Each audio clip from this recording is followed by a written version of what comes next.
So நீங்கள் வாங்கியிருக்கிற இந்த washing மிஷினை பொறுத்த வரைக்கும் ஒரு 18 துணி போட்டு வாஷ் பண்ணிக்கலாம். பேண்ட்டு, ஷர்ட்டு, இன்னர்வேர்ஸ் எல்லாம் கலந்த மாதிரி. 18 துணிங்கிறது மேக்ஸிமம் போடக்கூடிய லோடு. 16 துணி அப்படிங்கிறது அட்வைசபிளாக இருக்கும்.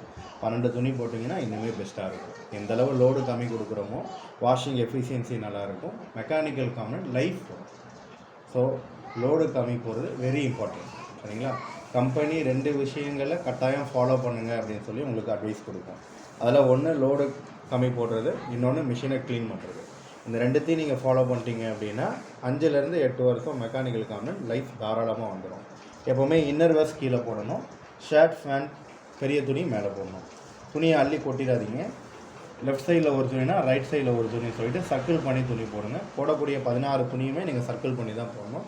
அதில் ஃபஸ்ட்டு இன்னர்ஸ் இருக்கணும். ஷர்ட்டு, பேண்ட்டு, சாரீ அந்த மாதிரி பெரிய துணிங்களை மேலே போடணும். துணி போட்டுருங்க. டோரை க்ளோஸ் பண்ணிடுங்க. பவர் ஆனில் இருக்கா அப்படிங்கிறத செக் பண்ணிடுங்க. டேப் கனெக்ட் பண்ணி ஓப்பன் பண்ணி விட்ருக்கீங்களா அப்படிங்கிறத செக் பண்ணிக்கோங்க. தண்ணி வெளியே போகிற டியூபு கீழே இருக்கா அப்படிங்கிறத ஒரு முறை செக் பண்ணிக்கோங்க. பவர் ஆன் பண்ணுற பட்டனும் சரி, ஆஃப் பண்ணுற பட்டனும் சரி ஒரே பட்டன் தான். ஆஃப் பண்ணுற ஒர்க் இருக்காது. ஒர்க் முடிஞ்சோடனே மிஷினே ஆட்டோமேட்டிக்காக ஆஃப் ஆகிடும். ஆன் பண்ணிங்க அப்படின்னா இங்கே நார்மல் அப்படிங்கிறது லைட் எரியும். நார்மலாக யூஸ் பண்ணுற துணி, ஃபேண்ட்டு, ஷர்ட்டு, சுடிதார், நைட்டி, வேட்டி, சட்டை, லுங்கி எல்லாம் கலந்து போடுறீங்கன்னா நார்மல். ப்ரோக்ராம் சேஞ்ச் பண்ணணுன்னா இங்கே பட்டன் இருக்குது. இதை ப்ரெஸ் பண்ணிங்கன்னா ப்ரோக்ராம் சேஞ்ச் ஆகும். அடுத்த ப்ரோக்ராம் வந்து குயிக் வாஷ். பொதுவாக துணியை துவைச்சி அலசி காய வச்சு கொடுக்குறதுக்கு 1 மணி நேரத்துலேருந்து 2 மணி நேரம் ப்ராசர் ஆகுதுன்னா இதில் ½ அன் ஹவரில் முடிச்சு கொடுத்துரும். அழுக்கு இல்லாமல் வேர்வை ஸ்மெல் இருக்கக்கூடிய துணிகளை உபயோகப்படுத்திக்கலாம். எக்ஸாம்பிள் சொல்லணுன்னா ஃபங்க்ஷன் போயிட்டு வந்திருக்கீங்க, 2 ஹவர் 3 ஹவர் துணி போட்டிருக்கீங்க, அழுக்கு இருக்காது, வேர்வை ஸ்மெல்லு தான் இருக்கும் அப்படின்னா அதை குயிக் வாஷில் யூஸ் பண்ணிக்கலாம். நைட் வேர்ஸ், நைட்டி, ட்ராக்ஸு, டவுசர்ஸ் ஒரு 2 டேஸ் வந்து சேஞ்ச் பண்ணுற துணிகளை யூஸ் பண்ணிக்கலாம். அழுக்கு போகாது, வேறு ஸ்மெல் தான் போகும். அது மைண்டில் இருக்கணும். அப்புறம் சீக்கிரம் துவைக்கணும், இல்லை போட்டு அழுக்கு போடணும்னு சொல்லக்கூடாது. அழுக்கு போகாது. ஸோ அடுத்த ப்ரோக்ராம் ஜென்டில். எம்ப்ராய்டிங்லாம் ஒர்க் பண்ணியிருப்பாங்க, ஜிமிக்கு வச்சு ஸ்டோன்ஸ்லாம் ஒர்க் பண்ணியிருப்பாங்க. அது மாதிரி ஒர்க் பண்ண துணிங்க சொட்டர்லாம் போட்டு துவைக்கிறீங்கன்னா ஜென்டிலில் போட்டுக்கலாம். அடுத்தது ஸ்டாங்கு, ஜீன்ஸ் போட்டு வாஷ் பண்ணுறீங்கன்னா ஒரு 6 ஜீன்ஸ் வரைக்கும் போட்டு வாஷ் பண்ணிக்கலாம். அடுத்த ப்ரோக்ராம் நார்மல் ப்ளஸ். வீட்டில் டெய்லியும் யூஸ் பண்ணுற துணி அழுக்கு அதிகமாக இருக்குது, பேண்ட்டு, ஷர்ட்டு, சுடிதார், நைட்டி அழுக்கு அதிகமாக இருக்குன்னா நார்மல் ப்ளஸ்ஸு. ரின்ஸ் ப்ளஸ் அப்படின்னா பெட்ஷீட் போடுறீங்கன்னா கனமாக இருக்கிற பெட்ஷீட்னா 1, மெலிசாக இருக்குன்னா 4, மீடியமாக இருக்குன்னா 2. அப்புறம் அக்வா ரிசர்வ். பொதுவாக துவைச்சி அலசி காய வச்சு கொடுத்துரும். அக்வா ரிசர்வில் துவைச்சி அலசிட்டு ஆஃப் ஆகிடும். நிறைய துணி இருக்குது அப்படின்னா அடுத்த ஈடு துணி நீங்கள் போட்டுக்கலாம். தண்ணியோடையே நின்றோம், துணி ப்ளஸ் தண்ணியோடையே நின்றோம். அந்த துணியை எடுத்துகிட்டு அடுத்த ஈடு துணி நீங்கள் அதிலே போட்டுக்கலாம். ஸோ அடுத்தது டப் க்ளீன். டப் க்ளீன் அப்படிங்கிறது துணி துவைக்கக்கூடிய ஆப்ஷன் கிடையாது, மிஷின் க்ளீன் பண்ணக்கூடிய ஆப்ஷன். டப் க்ளீன் வைக்கிறதுனால மிஷின் க்ளீன் ஆகாது. இதை க்ளீன் பண்ணுறதுக்குன்னு கெமிக்கல் இருக்குது. அந்த கெமிக்கல் போட்டு நீங்கள் க்ளீன் பண்ணிக்கிற மாதிரி இருக்கும். ஏன் நம்ம வாஷிங் மிஷினை க்ளீன் பண்ணணும்? நம்ம பவுடரோ லிக்விடோ போட்டு வாஷ் பண்ணுறோம். அதில் உள்ள சுண்ணாம்பு, கெமிக்கல், தண்ணியோட ஈரம், துணியோட அழுக்கு எல்லாம் சேர முச்சில் சேரு சகதி மாதிரி ட்ரம்மில் அழுக்கு படிக்கும். ஒரு ஸ்டேஜுக்கு அப்புறம் துணியில் பேச்சஸாக ஓட்டிகிட்டு வரும். இன்னுமே அழுக்கு சேர்ந்துச்சுன்னா ஸ்மெல் வரும். இன்னுமே அழுக்கு சேர்ந்துச்சு அப்படின்னா மெக்கானிக்கல் காம்பனண்ட்டில் இருக்கக்கூடிய கேஸ்டிங் அரிக்க ஆரம்பிச்சிடும், சீலை அரிக்க ஆரம்பிச்சிடும். மெக்கானிக்கல் காம்பனண்ட்டுடைய லைஃப்பை வந்து கம்மி பண்ணிடும். லோடு கம்மி போடுறது எவ்வளோ இம்பார்ட்டனோ அது ஈக்குவல் மிஷினை க்ளீன் பண்ணுறது இம்பார்ட்டன்ட். ஸோ கம்பெனி உங்களுக்கு என்ன அட்வைஸ் கொடுக்குதுன்னா, துணி துவைக்க நீங்கள் பவுடர் யூஸ் பண்ணுவீங்கன்னா 15 வாஷ் முடிஞ்சு 16வது வாஷ் வந்து க்ளீனிங் கெமிக்கல் போட்டு நீங்கள் க்ளீன் பண்ணிடணும். துணி துவைக்க நீங்கள் லிக்விட் யூஸ் பண்ணுவீங்கன்னா 30 வாஷ் முடிஞ்சு 31வது வாஷ் வந்து க்ளீனிங் கெமிக்கல் போட்டு நீங்கள் க்ளீன் பண்ணிடணும். இது உங்களுக்கு கம்பெனி கொடுக்கக்கூடிய அட்வைஸ். ஸோ க்ளீன் பண்ணக்கூடிய கெமிக்கல் வந்து 750 ருபீஸ் வரும். 750 சரிங்களா? வாங்கிக்கலாம். நீங்கள் 3 சாசே 750, ஒரு சாசே 250, 3 சாசேவாக நீங்கள் வாங்கிக்கிற மாதிரி இருக்கும். சரிங்களா? அதாவது 30 வாஷுக்கு 250 ரூபா மெயின்டெனன்ஸ்னு வச்சுக்கோங்க. ஆமாம், 3 பீஸ் வரும், 3 பாக்ஸ், அது 750. ஒரு சாசே 250, 3 சாசேவை தான் வரும் அது. ஸோ 750 ருபீஸ் அது. ஸோ நீங்கள் பவுடர் யூஸ் பண்ணுறீங்கன்னா 15 வாஷ் முடிஞ்சு 16வது வாஷ் க்ளீன் பண்ணிடணும். லிக்விட் போட்டால் 30 வாஷ் முடிஞ்சு 31வது வாஷ் க்ளீன் பண்ணிடணும். கூடுமான அளவு லிக்விட் யூஸ் பண்ணுங்கள். ஸோ அப்போ 30 வாஷுக்கு 250 ரூபா மிஷின் மெயின்டெனன்ஸுக்கு. இதை பண்ணுறதுனால மெக்கானிக்கல் காம்பனன்ட் 5லேருந்து 8 வருஷம் லைஃப் வந்துடும். சரிங்களா? ரைட். அந்த பவுடர் போட்டு டப் க்ளீன் கொடுத்தோம். ஆமாம், அவ்வளோதான். டப் க்ளீன் போட்டு அந்த கெமிக்கலை போட்டு ஃபுல் வாஷ் நம்மளோட இருக்கக்கூடிய ஸ்கேல்ஸ் எல்லாத்தையுமே இது கிளியர் பண்ணி விட்டுரும். சரிங்களா? ரைட். ஸோ ஆன் பண்ணுங்கள், நார்மல் வந்துடும். ஃபேன், ஷர்ட், சுடிதார் எல்லாம் கலந்து போடக்கூடிய ப்ரோக்ராம் நார்மல் தான். அது ஆன் பண்ணோடனே வந்துடும். இங்கே வாட்டர் லெவல் பட்டன் இருக்குது. 1லேருந்து 5 வரைக்கும் கவுண்ட் இருக்கும். நான் உங்களுக்கு 5 வைக்கிறத ரெக்கமெண்ட் பண்ணுறேன். ஏன்னா துணி கம்மியாகவும் தண்ணி அதிகமாகவும் இருந்தால் ஃப்ரீயாக ரன் ஆகும். துவைக்கிறது அலசுறது ரெண்டுமே பெட்டராக இருக்கும். இப்போ வாட்டர் லெவல் 5ல் வச்சுக்கோங்க. ஸ்டார்ட் பண்ணிக்கிட்டால் போதும். 63 நிமிஷம் தண்ணி பிடிச்சி துவைச்சி அலசி காய வைக்கிறதுக்கு. இதில் தண்ணி வர நேரம் கணக்கு வராது. ஸோ ஒரு வாட்டி தண்ணி ஃபில் ஆக 10 நிமிஷம் வச்சா கூட 3 முறை தண்ணி எடுக்கும், அரை மணி நேரம் ரெஸ்ட் ஆகிடும்.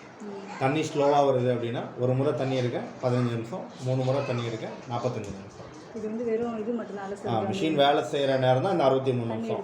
தண்ணி வர நேரமும் கணக்கு வராதுங்கிறதுனால இது 2 மணி நேரம் வரைக்கும் ஆகலாம். 1 மணி நேரத்துலேருந்து 2 மணி நேரம், அதுதான் நான் உங்களுக்கு டைம் சொன்னது. சரிங்களா? ஸோ ஐயில் வைக்கிறது அட்வைசபிள். ஆன் பண்ணுறோம், வாட்டர் லெவல் 5 வைக்கிறோம், ஸ்டார்ட் பண்ணிக்கிறோம். சரிங்களா? இது உங்களுக்கு இது வீட்டில் உங்களுக்கு டெய்லி யூஸ் பண்ணுறதுக்கு கரெக்டாக இருக்கும். அது போக இன்னுமே இங்கே சில ஆப்ஷன்ஸ் இருக்குது. இங்கே ப்ராசர் அப்படின்னு பட்டன் இருக்கு இல்லையா? இப்போ நம்ம ஆன் பண்ணிங்கன்னா எப்படி இங்கே நார்மல் லைட் எரியுதோ இங்கே வாஷு, ரின்ஸு, ஸ்பின் அப்படிங்கிற இந்த 3 லைட் ஆட்டோமேட்டிக்காக எரியும். வாஷ்னா துவைக்கிறது, ரின்ஸ்னா அலசுறது, ஸ்பின்னுனா புளிகிறது. இது பை ப்ராசர். ஒரு ஒர்க்கு முடிஞ்சோன்னா அடுத்த ஒர்க்கு முடிஞ்சோன்னா அடுத்த ஒர்க்குன்னு ஆட்டோமேட்டிக்காக நடக்கும். இப்போது இங்கே ப்ராசர் அப்படிங்கிற பட்டனை ப்ரெஸ் பண்ணிங்கன்னா வெறுமனே புளியறது மட்டும் வேணாலும் வச்சுக்கலாம். அலசிட்டு புளியறது, அலசி கொடுக்குறது, துவைச்சி அலசவும் புரியாது, துவைச்சி மட்டும் கொடுக்கும். ஒரு வேளை நிறைய துணி இருக்குது, எனக்கு துவைச்சி மட்டும் கொடுத்தா போதும், அலசி மட்டும் கொடுத்தா போதும், புளிஞ்சு மட்டும் கொடுத்தா போதும், இல்லை நான் வெளியே துவைச்சிட்டு எனக்கு அலசி புளிஞ்சா கொடுத்தா போதும். இந்த மாதிரி நீங்கள் ஆப்ஷன் யூஸ் பண்ணிக்கலாம். சரிங்களா? ரைட். இது வரைக்கும் ஓகே தானே? வேறு எதுவும் டவுட் இருக்கா? ரைட். இது மாதிரி 10 இயர் வாரண்ட்டி அப்படின்னு கொடுத்துருப்பாங்க. என்னுடைய மோட்டருக்கு 10 year warranty, electrical, electronic, mechanical காம்பனண்ட்டுக்கு 2 இயர் வாரண்ட்டி.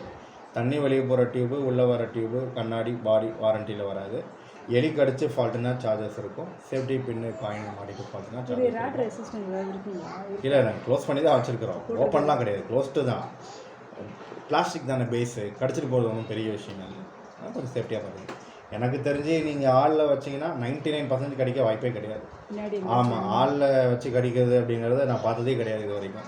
கிச்சனில் வச்சுருப்பாங்க, இல்லை எதனா இப்போ டொக்கு மாதிரி உள்ள இடத்துல காணதான் வச்சுருவாங்க, அதுதான் எலி கடிக்கும்.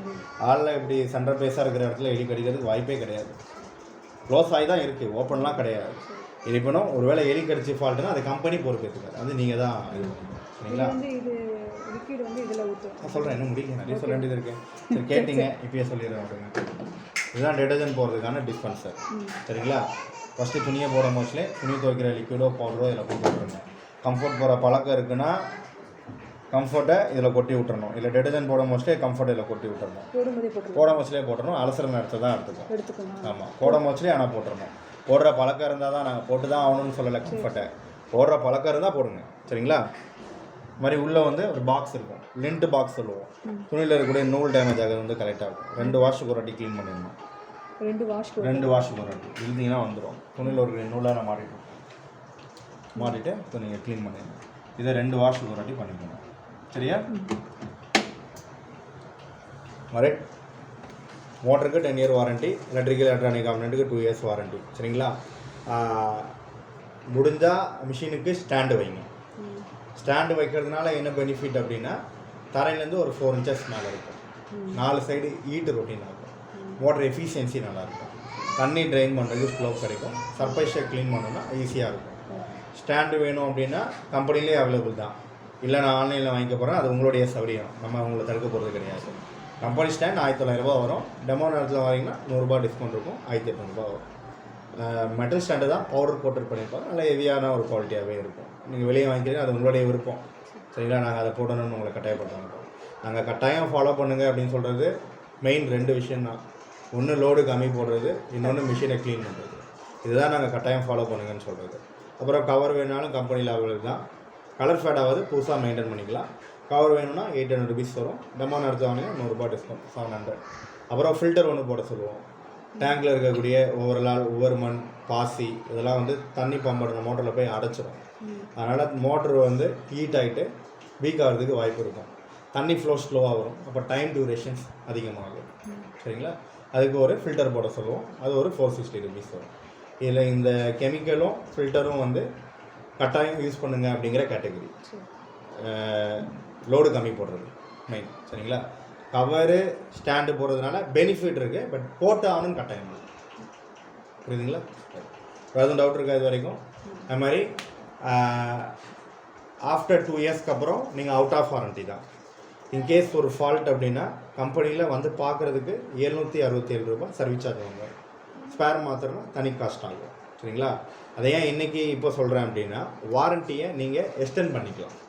2 இயர்ஸ் அப்படிங்கிறத நீங்கள் 3 இயர்ஸ் வரைக்கும் எக்ஸ்டெண்ட் பண்ணிக்கலாம்.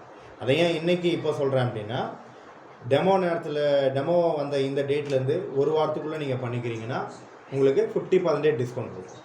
இப்போ எதுக்காக இதை நான் மெயினாக உங்களுக்கு அட்வைஸ் கொடுக்குறேன் அப்படின்னா, மெக்கானிக்கல் காம்பனன்ட் நான் சொன்ன மாதிரி நீங்கள் லோடு கம்மி போடுறீங்க, ப்ராப்பராக க்ளீன் பண்ணுறீங்க அப்படின்னா 5லேருந்து 8 வருஷம் கட்டாயம் லைஃப் வந்துடும். இப்போ இந்த மிஷின் வந்து எலக்ட்ரிக்கல் காம்பனன்ட்ஸ் மிங்கிள் ஆன மாதிரியான ஒரு மிஷின்.